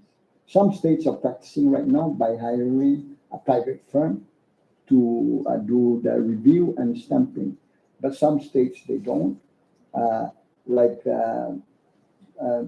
CUC, sorry, I hate to, they're not here to defend themselves, but one good example, CUC, they have engineers at, or departments that it's stamped. They do design and they still, and place it out there. But they don't have the professional engineers to certify those plans. I'm not saying they're incompetent because, but once that's sealed by a professional engineer, then that would satisfy that that engineer has taken the exam and he's been supervised for at least 4 years in working with that.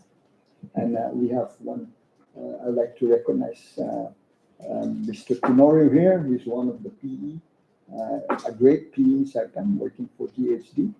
And I think he's aware of that. Okay. So it's your recommendation that this is something to consider in requiring? Yes. Okay.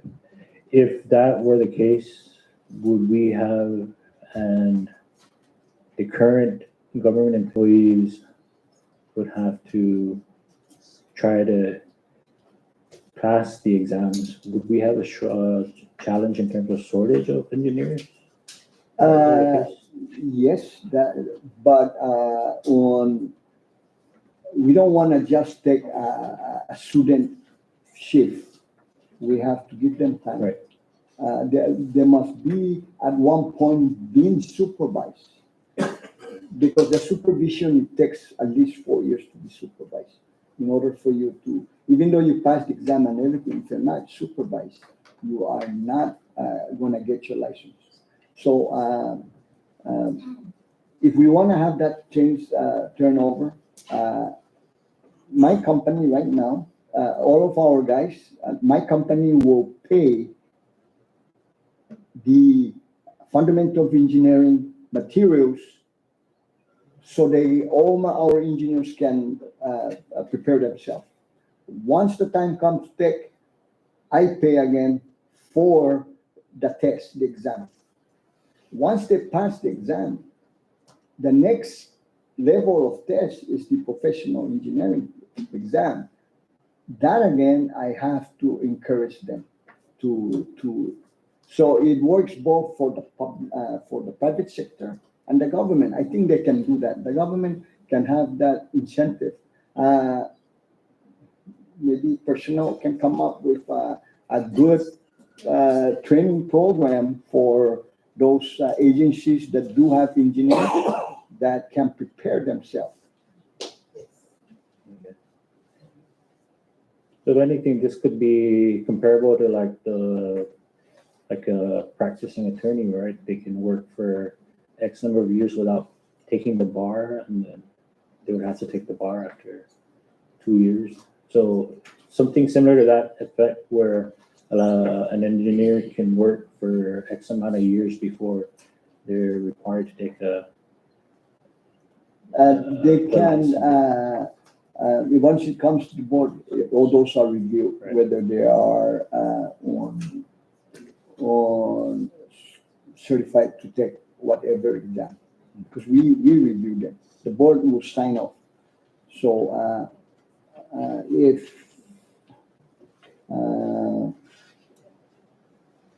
the exam, the only problem there is the fundamental of engineering is done by the computer center. And sometimes those slips to the crack, but we are working on that. As of last year, we found out some people just went and took the fundamental of engineering or surveying exam without checking with the board. Really, it's important that it goes to the board so we know. We review each and everyone's record. Some of them we've seen that he passed the test and everything, and he doesn't have the education. But we have that on our regulation, that if you've been working for so many years with experience, even though you don't have the degree, you can, if you pass the exam, you can be registered or certified. How long are most of the licenses that you approve? How long are these licenses good for? Can you? How long are these licenses good for? Every 2 years? Oh, it's forever, as long as you No, keep no. renewing. Right. All of the professions are a 2-year license? Once you pay, you can renew.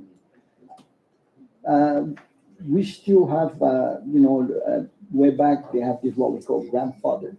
We have some professionals that were grandfathered then, way back. It happens that they keep renewing their license. They never go to school. They were not tested. And once they came back to renew again, that's when we say, for the safety, the health and welfare of the public, we cannot do that. I know you have to practice so long, and but the regulation specifically calls for that you have to take the exam, at least take the exam. And if it's an engineer, you have to take 2 exams. And at our young age, to challenge an exam, it's going to be pretty hard, because those grandfathered professionals. They're good with what they do, hands-on and everything, but the only problem is missing what is required by law to protect the safety, the health, and welfare of the public. And as a public member, that's my main concern all the time. And no matter where I go, I'm always concerned of the public safety. And I'm the only public member out there, so. Thank you. So you said the licenses are good for 2 years, and how much is a license right now? Do you know? Because one of on your report it mentions that there's a plan to increase licenses. Something that has been discussed recently, or? The license used to be very expensive at my first term, but we found out that when you increase the fees, you lower your registration. We have one good example, architect. There's only like 3 architects on the island of, local architect, 3 or 4. But we have 34. It means all the other 30 or 20-some, 29 are from out of state. They are registered and they keep renewing their registrations. In the council, the national council that I am a member, every member of that council, they are registered almost to every 50 states and territory because they can go and work anywhere. We have this what we call reciprocity program or comedy. If you once you're registered in Hawaii, you can register. But see, there's a click there. We're on a zone here where our zone 4 for seismic is not the same as Hawaii. So Hawaii, Arizona, or if they have their license, they cannot just come in here and say, give me a license, reciprocity, because we are only us, Guam and California requires a seismic. So it means our PE here are shocked because they have to take the other states that are not in zone 4. So going back to taking the exam, yes, it's very important. Yeah. Well, the reason I asked about the fees and your plan to increase it is to address the lack of an investigator, which is one challenge that you put in your report. How long has the board been without an investigator? So unfortunate, last year our investigator passed. So he's been a long term since I started being a board member.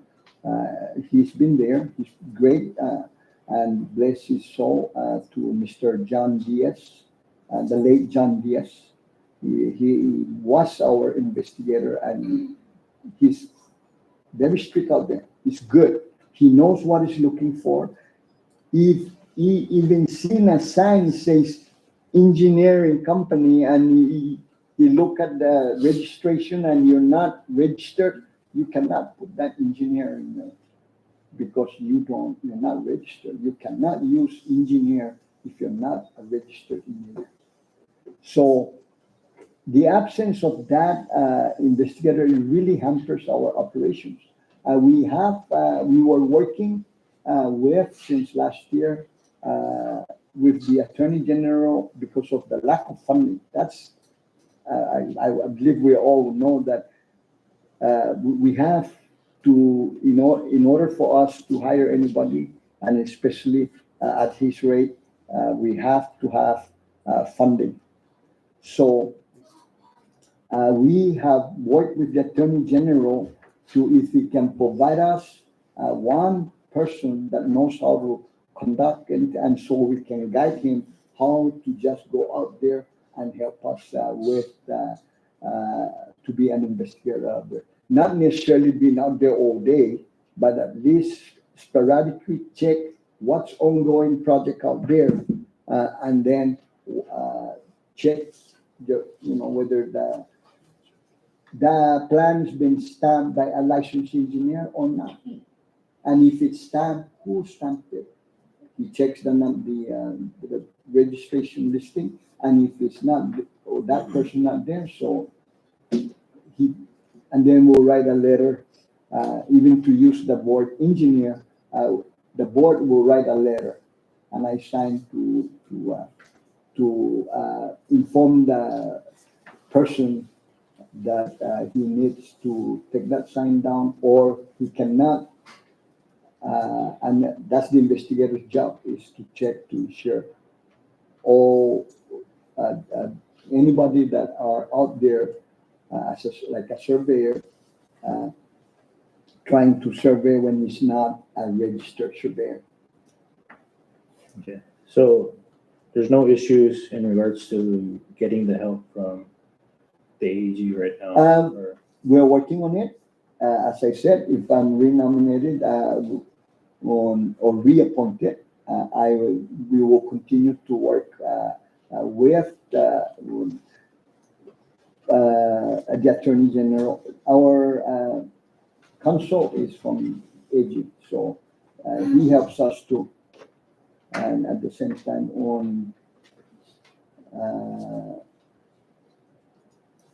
whenever we want to do things, we have to consult with our legal counsel. Thank you.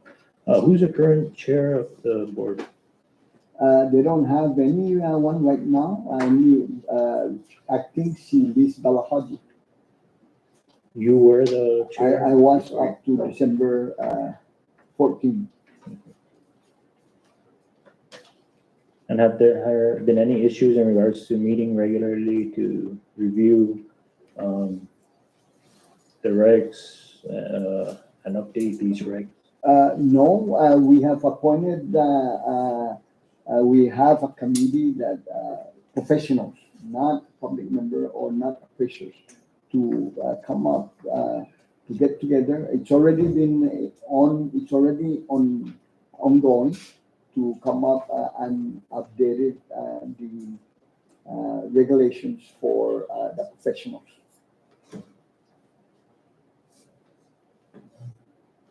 Okay, thank you, Mr. Castro. That's all I have for now. Senator. Are you? Thank you, Senator Mangona, and I now recognize Senator Corina Magopa. Thank you, Chair. Good afternoon, Mr. Castro. Congratulations on your nomination. I believe it's quite clear through the iteration and your emphasis on the importance of the health, safety, and welfare of the public. And so I will go with that theme to ask my questions. So you talked about safety, and I see that you have a copy of the citizen-centric report, right? And I'm assuming that's for the year 2023. I do see it on the mission statement that it talks about promoting patient safety, quality of healthcare, and regulatory best practices. And if you read further down towards the end of the report, it does talk about the challenge of the board, right? And that is, it says, of the greatest challenges to BPL and HCPLB are the compliance and to investigate, the need to provide,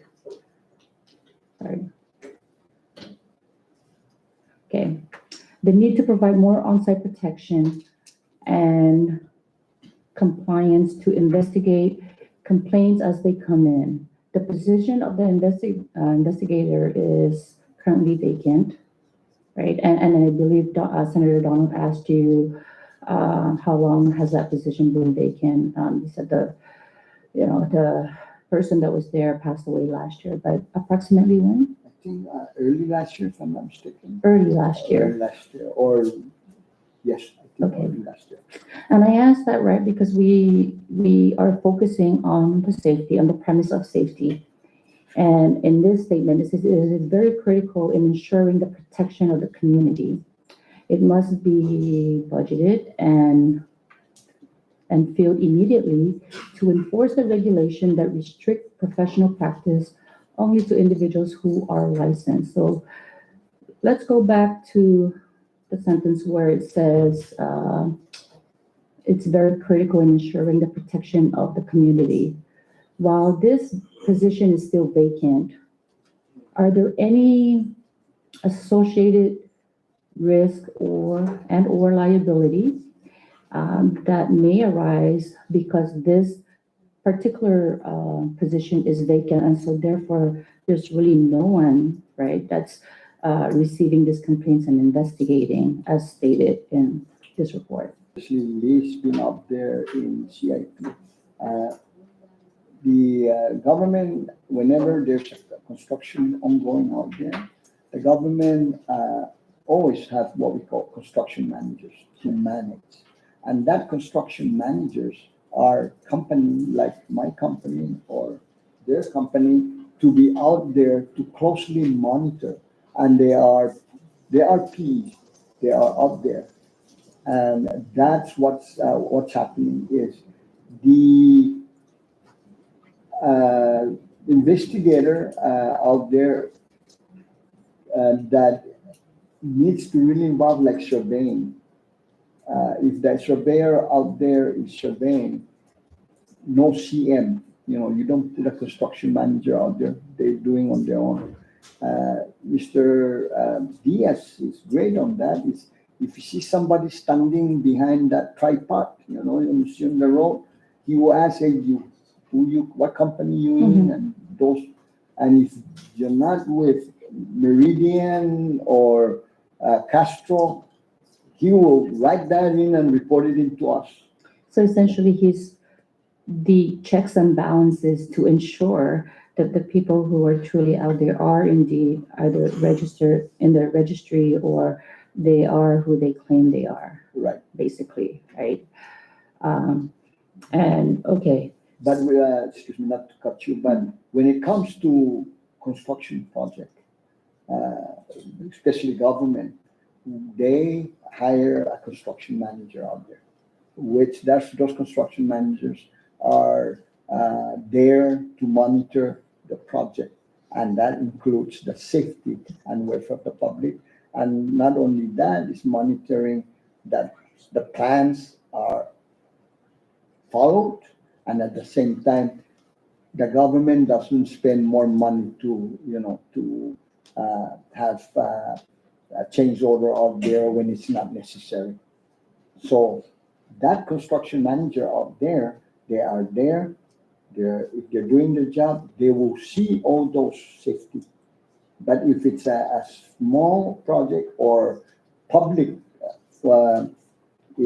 private project, then they don't have, most private project, they don't have CN. They try to do on their own. Those are the things or the parts that the investigator needs to be out there, because those will go to the crack. Yes. Currently, we do have a lot of projects, CIP projects, right? Yeah.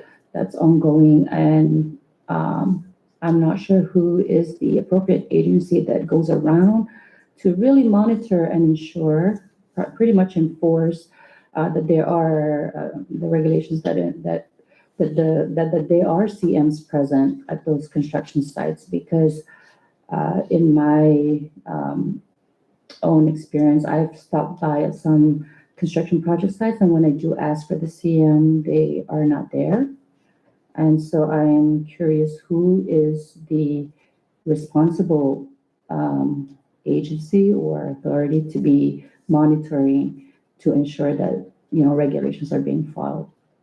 On the if it's government project, you see those board there. They will tell you there who is managing the project, Right. and who's the designer. You can check on that to find out who is managing the project. I understand that, but who's the proper authority to go around and make sure that these project managers or construction managers are indeed really there overseeing the project? The agency still goes out there, like DPW, road projects. They are out there monitoring, but as an engineering firm, we have to ensure, and that means if my team are out there, I go out there and check myself too. Because I'm not only that I am one of the Board of Professional Licensing, but we are getting paid to monitor that project. I believe same goes to other, I have every trust on all other engineering firms that they are doing likewise. But you're right, I've seen a project out there, but they don't have construction management. Yes, Period. especially on the roadside, road constructions.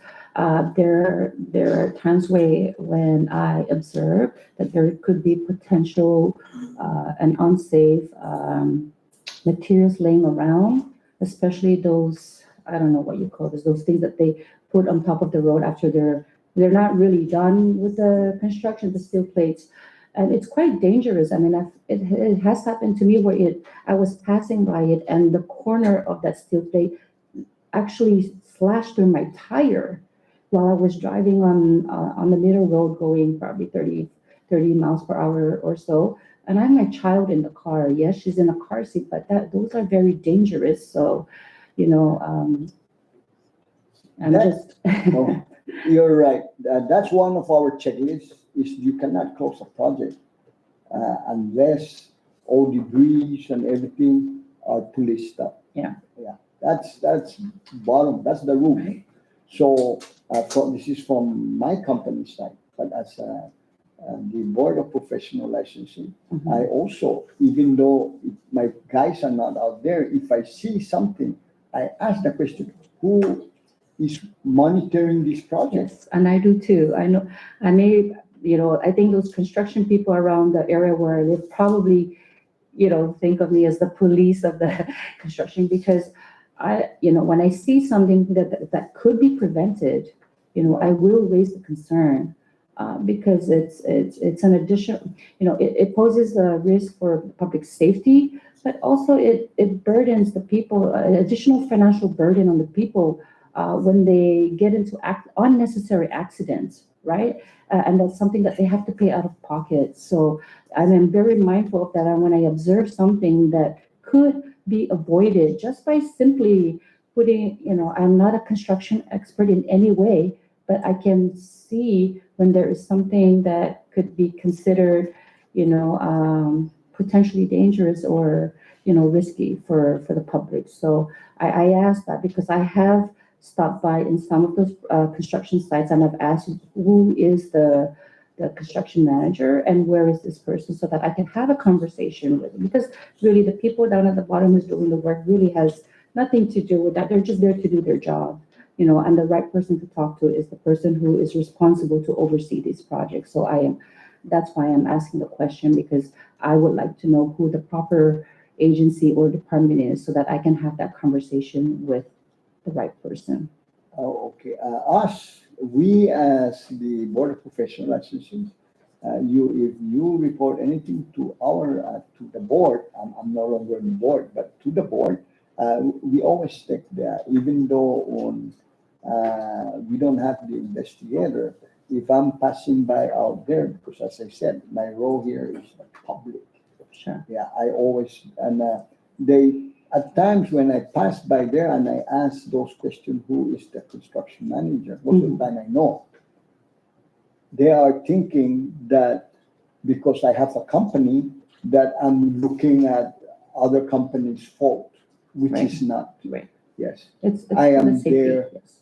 For the safety of the public as the Board of Professional Licensing. Okay. And if I'm reappointed, I will continue to help our colleague out there in getting that investigator out there. And see, an investigator also needs training, Mhm. and somebody needs to guide them at the beginning in order for them to do their job correctly and according to standard. Thank you for that answer. And I was wondering, for that investigator position, what are you able to share with us what the salary range is? Whew.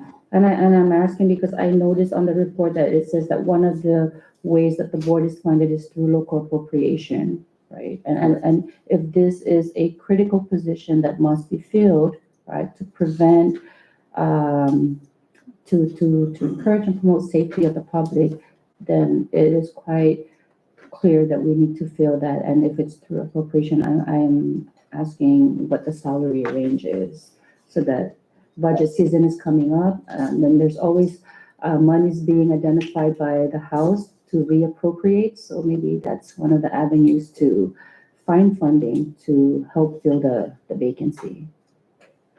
To be honest with you, it's been a while since that position has been, but I don't want to make or say That's fine. anything that might, That's fine. I'm just throwing it out as a recommendation. Okay. And one last question before I yield. So not to put CUC question, but you did bring it up that, some of the engineers at CUC are not licensed and registered, and are signing off on this document. So my question that I would like to pose to you is whether or not there are any risk or liability associated with that. You've been with the board for 18 years, and in your professional experience, and you're probably more familiar with the requirements with federal grants, because a lot of, if not most of CUC's projects are funded through federal grants. Do those grants require that the engineers signing off on those AMEs or whatever other documents that are required to be signed off and submitted to the grant for payment processing, are they required to be licensed and registered? Most of the plans that I have worked with in the past my apologies, CUC, they're not here to defend themselves, but we keep mentioning CUC, but one good example is if you're in water or sewer, you have engineers there in water and sewer. Some of them, they don't think that you need a certified engineer to check on water, to stamp on the water plan or sewer. But believe me, those are on public safety.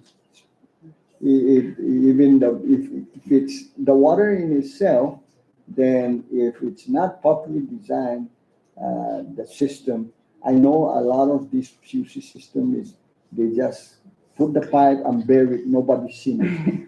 But yeah. But see, that brings us back to the topic of safety, right? Right. And in your professional opinion, do you feel it's necessary that these particular specific positions that conduct work such as that should be required to take the test and be licensed, so that they are, not just providing safety for themselves, but the people in general, right?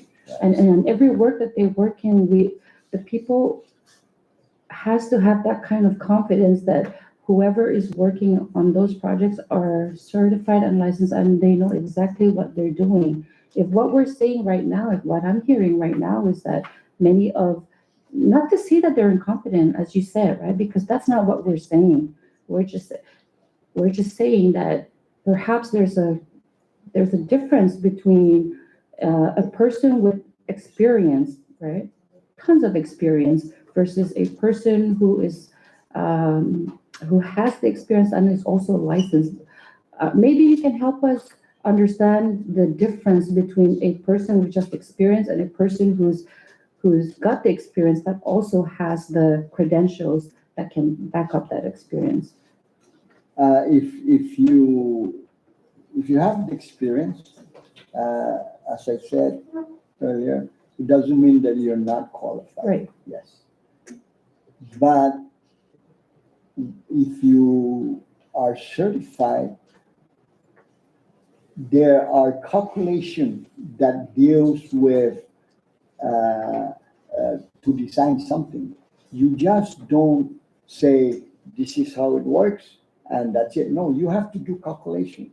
And that calculation, if this building here is right here, and you want to put something on top of this building, you cannot just, and we have seen a lot, they just put something in there and add again. No, the engineer that has the ability, that are certified because they're taking the exam and the Sure. seismic, they can calculate that post or all the posts here to see whether it will compromise the safety of the public. And I've seen an old building, then they just put another up there again on top, And this is why I bring this question Yes. up, right? Because it's so important. I mean, we are putting people's lives at risk, so to speak, right? When we have individuals working on a construction project, especially construction project, that are not properly trained. Maybe their experience is through, passing of knowledge from whoever used to train them, but not necessarily the education and the expertise that they learn and gain through proper education and through testing. And so I'm just trying to gauge what, how critical and important this is if we were to weigh it, and use safety as the measure. It's very important. That's what I'm gonna say. Okay. That's why I'm addressing it right now.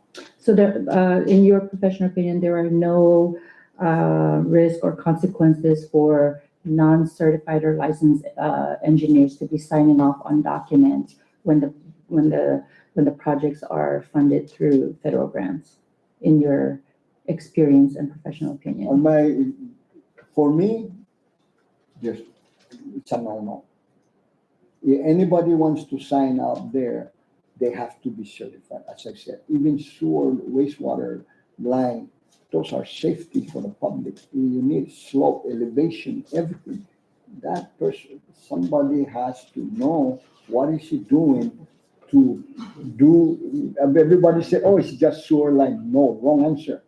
That sewer line is very important, because you know why we have backflow all the time? Because it's not properly done. And especially when it comes to waste, in the wastewater to sewer division, right? And just so, for context, I used to work at CUC as the budget officer for 4 years, okay? So I am somewhat familiar of the experiences that have been had there. And one of the concerns that were brought up was that some of the employees who would go down these manholes are not properly protected. They're not wearing the proper gear that they need to protect themselves from those gases that could potentially, do some harm to their health. And it doesn't seem or appears that that's a priority, for, I don't want to say any negative comments about CUC, but just from my experience being there, those were some of the concerns that were brought to my attention. And I don't know how things are at CUC right now, but I sure hope that those concerns have been addressed. And I guess where I was really going with this is whether or not those engineers who are signing off on those documents are considered valid and legitimate, or even pose any concerns because those projects are being funded through federal grants. That's where I was leading with that question, but. I already given you my opinion on that. That's all I have, Madam Chair. Thank you. Thank you, Mr. Castro. Thank you, Senator Magovnia. I have no further questions. Senator Magovnia, at this time, we don't have any further questions for the nominee. You are hereby excused, sir. Thank you very much. Thank you for Madam Chair, answering our and questions. this August member for this committee. And everybody, thank you very much. Thank you. This committee will now be in recess until 2 p.m. this afternoon, wherein we will hear the final nominee today, Ms. Lilian A. Tenorio, nominated to be the next associate judge for the CNMI Superior Court. We are now in recess. It is 12:30 in the afternoon, 12:40 in the afternoon.